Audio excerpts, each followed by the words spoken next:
Hey friends, and welcome back to my channel. For those of you who are new and here for the first time, welcome. My name is Amy Rebecca. I am not exactly that girl, but I am working on creating my dream life and sharing the journey with you guys. A big part of working towards creating that dream life has been overhauling my relationship with stuff. Clutter, junk. We are led to believe that the more stuff we have, the happier we will be, and I'm just here to tell you that it's not true. And actually, since switching up my mindset around stuff and working on owning less, I am happier than I was when I had more. I've been going through this whole process for a while.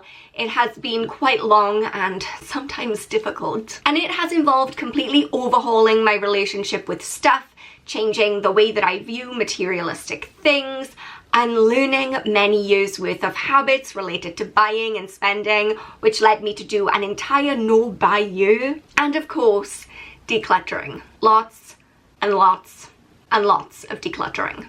And I'm not quite there yet. I don't exactly even know where there is, because there is no golden number of items that I wish to own that I'm working towards.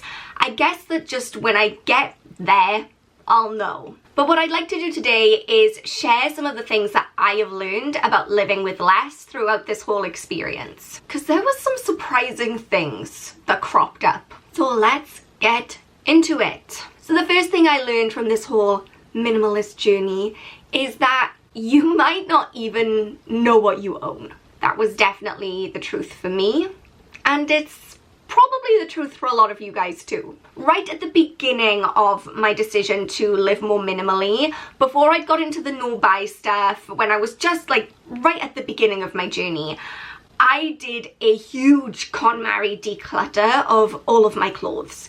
And the truth was, not only did I not even know what was in my wardrobe, I didn't even know where all of my clothes were. Part of the KonMari method is you have to group all like things together for declutter, which means if you're decluttering clothes, you need to pull them from the wardrobe, the drawers, like wherever it is that you keep clothes, get them all together in one pile. I scoured the house from top to bottom.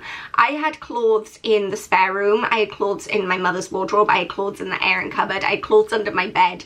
I had clothes stashed in every corner of this house. How am I going to say that I need these clothes, that it is worth me holding on to these things, when not only do I not know they're there, but I have to spend like an hour seeking them out because they're buried under so many other things. Make it make sense to me.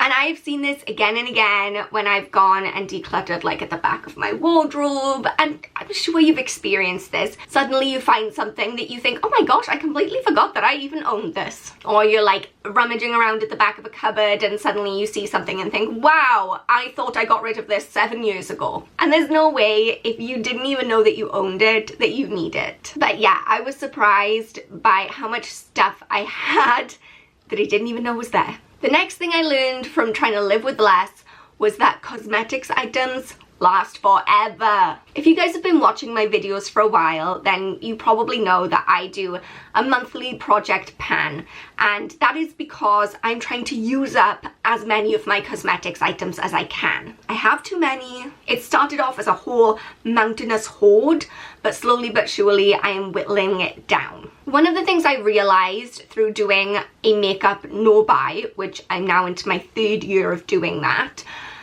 is that cosmetics items just last forever. Not in terms of like, if you open it now, it will still be good to use in 7 years. Definitely not, throw that away. But more like, if I open a blush today, it could take me over a year to use it. That is what the project pan has taught me. So many cosmetics items take far longer to use up than you might expect.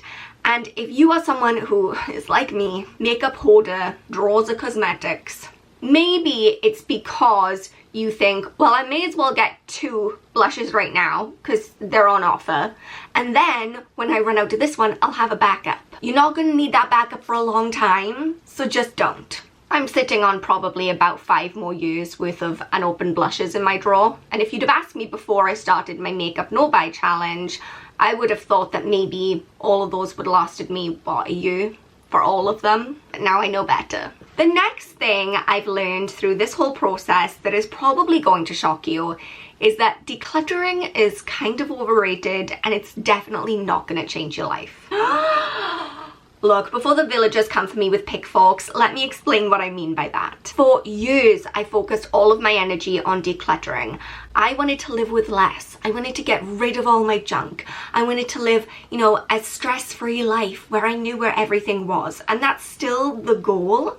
But what I've realized is you cannot get there through decluttering alone. You need to change your mindset and you need to change your habits. Because all that happened to me was that I was getting rid of a bunch of junk and then buying more junk back in. That's why I did my no buy year.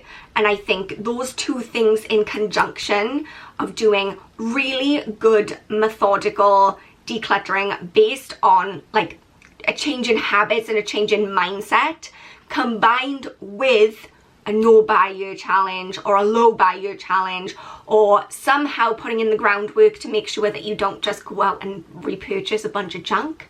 That's what's going to make the difference. Going and doing a KonMari declutter this afternoon, it's not enough. Decluttering by itself is not going to do it. The next thing I learned, which is a pretty big deal, is that having lots of stuff is really expensive. I've saved so much money since doing my no buy year and then my low buy year, and then ultimately just changing my shopping habits so that I just don't feel the need now to go out and buy a bunch of stuff that I don't need. Buying less stuff obviously is gonna save you money, but what a lot of people don't take into consideration is that the actual purchasing of the stuff is not the only financial implication of having a bunch of junk. I brought out a no buy year ebook at the end of last year, and I did a lot of research for that. I don't know why I'm miming typing, but I did a lot of research. And I found some truly horrifying statistics about like the true cost of clutter. One of the statistics that stuck with me was that 23% of Americans incur late fees on their bills because they cannot find them because they have too much clutter and junk in their homes. That's like throwing good money away. It stresses me out. It stresses me out. Add to that the amount of money that people are throwing away on storage units because their houses are full of junk, but they want more junk, so they hire space for all their junk. This could be a whole video, all of its own, but you get what I'm saying. Having excess stuff is expensive. So those were some of the things that I have learned about living with less. It has definitely been an eye-opening experience as I've been going through this.